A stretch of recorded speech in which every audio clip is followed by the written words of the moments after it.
Ladies and gentlemen, my name's Paul. Hopefully you're having an amazing day. I'm going to kick this video off discussing Nvidia's RTX 40 series of graphics cards. These GPUs will be based on the Lovelace microprocessor architecture, and we actually have both performance targets and a release date for these cards. And what's the release date? Well, that one's quite interesting. Allegedly, these will launch Q4 next year and will probably start to drift into the first quarter of 2023. So obviously that's still quite a long time in the distance, but do bear in mind that just a few days ago we were discussing the possibility of RTX 30 supercards, or whatever they end up being called, for the desktop. I have to say that it does make sense for an interim refresh from Nvidia if this is the case. Now, interestingly too, Grayman, who is the person who leaked this, and they have had a pretty decent track record, and very interestingly too, Kopity7Kimi has actually backed them up on this, and again, Kopyty's track record is very good, but we'll discuss further about that when we get into the performance side of things. He believes it's going to be on TSMC's 5nm process rather than Samsung's. And Samsung's 5nm process, well actually just Samsung processors in general, have not had the best news recently. We've actually been learning that their yields are, let's say, not good for their advanced process nodes, like 50% essentially, which, well, yeah, that's not great. Even when you take into account things like binning, it's still not exactly the yield targets that Nvidia, AMD, and so on would actually like. So it's going to be interesting to see how Samsung can actually claw that back, because currently TSMC's profits are just ridiculous. But getting back to the specifics of the RTX 40 series, now, the performance targets allegedly are twice that of the RTX 3090, although it was implied to be higher.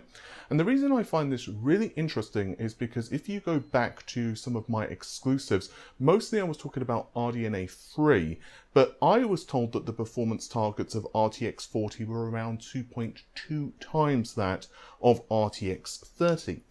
And so, yeah, it does seem that this is backing up what I was told. And basically, there is still going to be a deficit between AMD and Nvidia's products. That is assuming, of course, that AMD's RDNA 3 does hit the 2.5 to 2.7/8 times performance of the 6900 XT. Now again, that could be BS that, you know, myself and others have been hearing. But if you just kind of do the basic maths on it and just say, well, gosh, you've got double the number of compute units, you're presumably going to be running them at a similar, if not higher, clock frequency, and presumably there's going to be some IPC gains, it's not difficult to surmise that even if you account for some inefficiencies of a MCM design, it's not too difficult to imagine that we would be seeing at least a 2.3 to 2.4 times increase over the 6900 XT. This is making the assumption, though, that each of the GPU chiplets, the GCDs as we've been calling them, does actually feature 80 compute units per die, which again, it may not. However, that's been the theory so far. So it's going to be very interesting to see how Nvidia are going to be competing.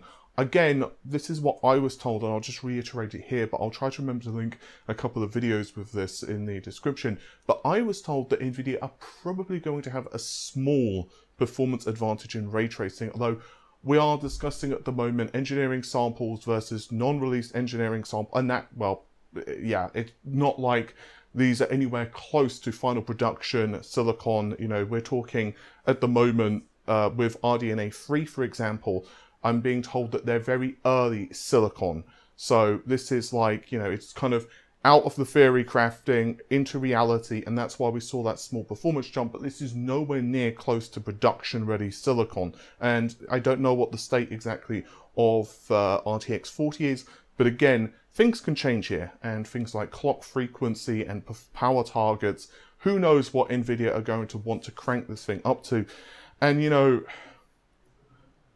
in AMD and Nvidia's defense, I don't think either are going to be like super duper duper low power. I don't think we're going to be seeing like a 250 watt flagship part. Let's just be honest, guys. And it makes sense. Like, if, for example, you can take the performance crown, or at least not be super far behind your competitor, but all you have to do is crank the power targets up a bit, you're going to do it, and for obvious reasons. But again, I'm told that the big thing that Nvidia are going to be pushing is, well, again, ray tracing. It will have a small advantage. That's what I'm being told, although, of course, it's possible this may not be the case because RDNA 3's ray tracing performance is a significant uptick over RDNA 2. Furthermore, Nvidia will still have DLSS. There's a lot of interesting things with the discussion of DLSS. Now, it is, in my opinion, and you know, you're free to disagree, but in my opinion, at the moment, it is the king. But FSR does have a lot of nice bells and whistles to it, especially given the fact it will work on different hardware. For example, it will work on like a GTX 1080, and it will also quite happily run, of course, on AMD's own cards. And we're also seeing it being shown off on Intel GPUs as well. In fact, interestingly, Raja Koduri himself did tweet that he's interested in pushing FSR. But even Microsoft are getting into the fray with DirectML, which is a framework, yes, but while they have gone on record numerous times at this point and said that they are looking at DirectML for upsampling, you know, now they're hiring more engineers, and basically speaking, who knows what's going to happen in, let's say, 2023 or late 2022. Particularly given that if Microsoft pushes the industry in a direction, it's hard to stop the industry moving in that direction, at least in the PC space. And I have to also just add to this, and this is just, you know, coming off the cuff here, I also wonder what's going to happen with Vulkan, because obviously Bethesda and, you know, ZeniMax in general have been a really big proponent of Vulkan, but it's hard to deny that now Microsoft have gobbled them up. They are going to possibly lose some support there. Now, obviously, Microsoft does give studios flexibility, but I wouldn't be surprised if there is a nod and a wink to push people towards DirectX. And, you know, while it is certainly not impossible to port code from DirectX 12 to Vulkan, it's, you know, not that difficult, and I've discussed this with Neil Trevitt, for example, previously. At the end of the day, if you're a studio with finite resources, time, developers, blah, blah, blah, why would you not create titles agnostically for the API that your flagship console is using? But again, that's just me kind of talking off the cuff. Also, a bonus piece of news, everyone. And that is that Threadripper is also going to allegedly launch in August. There'd been a lot of discussion whether Threadripper was going to be cancelled or anything like that, but no. According to the same chap, we will see it launch in August, and this is also backed up by ExecutableFix, who again has a pretty good track record for all things AMD. Personally, I had been hearing that Threadripper was still coming and it was going to be some point this year, but I didn't have any date. So yeah, I mean, I'll be curious to see what changes they've made versus the server platform. And, you know, Threadripper, it's obviously a somewhat niche product. It's not necessarily something that the average person wants to buy, but it's hard to deny that it's basically murdered Intel's, you know, HEDT processors. And it's kind of a shame, honestly, that Intel haven't been able to compete here, because I know I keep saying this, but it's like competition equal good, but yeah, I mean, at this point, Mama Sue has just got Intel over her knee and just giving them a good spanking. And now I've given you that mental image, let's move on to something else. Baby, how low can we go? No, I'm not kidding. Graphics card prices at the moment are going absolutely nuts. It's like this, basically. I have no idea if that showed up properly on camera, but I'm going to roll with it. Yeah, so because of what's happening with mining in China, I won't go into that because I've discussed it like 2 million times at this point and you're all probably sick to death of me repeating it.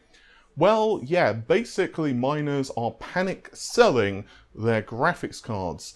And obviously this means just, you know, basic supply and demand, that if you have thousands, tens of thousands of cards suddenly flooding the market, yeah, they suddenly are going at much lower prices. And we're actually seeing the RTX 3060 selling for like $270 US, which, again, is kind of nuts.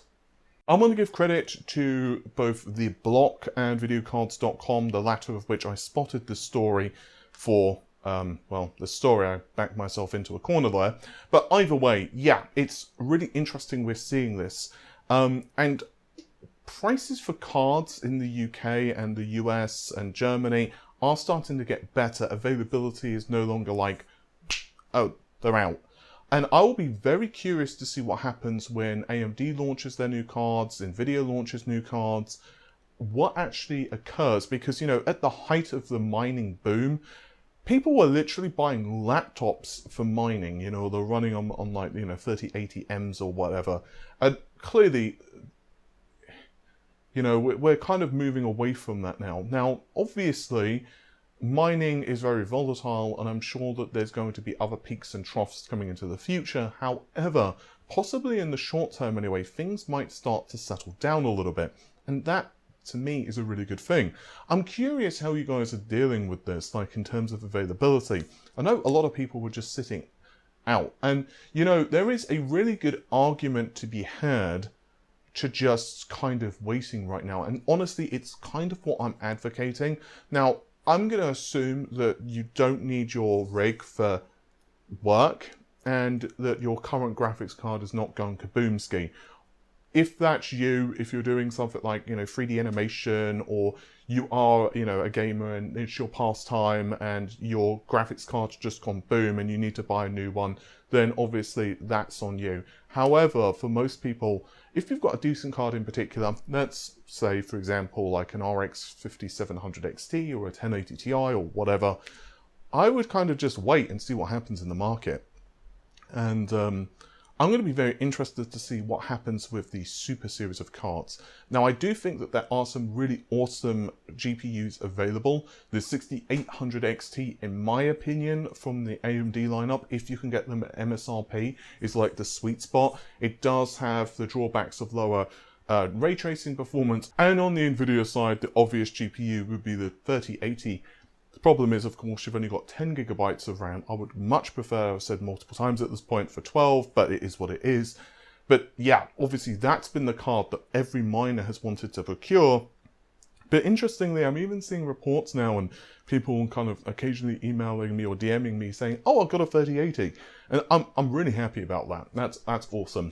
So I'm just curious to hear how you guys are kind of dealing with this. I know consoles, it's been kind of interesting. There's a new report at the moment that the PlayStation 4 and Xbox One are kind of dealing with shortages, but that's not really surprising to me. I think, you know, this is just a guess. I don't know this for certain, so this is not, you know, this is not a leak or anything like that. But I would probably imagine Microsoft as well as Sony are probably shifting the focus of, you know, procuring components and stuff to the next generation. Like, yeah, like if you're Microsoft, you would want people to buy an Xbox Series S or an X. In fact, you know, Microsoft have basically discontinued, you know, the Xbox One X anyway. So I think it's just, correct me if I'm wrong, I think it's just the Xbox One S that's available to buy at the moment. And obviously Sony, same thing for the PlayStation 4. They want to now push people towards the PlayStation 5. So I wouldn't really bear that too much. You know, I wouldn't put too much stock into that.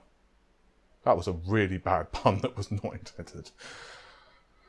All right, I'll let you guys go. Thanks very much for watching. If you've enjoyed it, you know what to do. Leave the likey and, you know, subscribe and all of that. Take care of yourselves. Bye for now.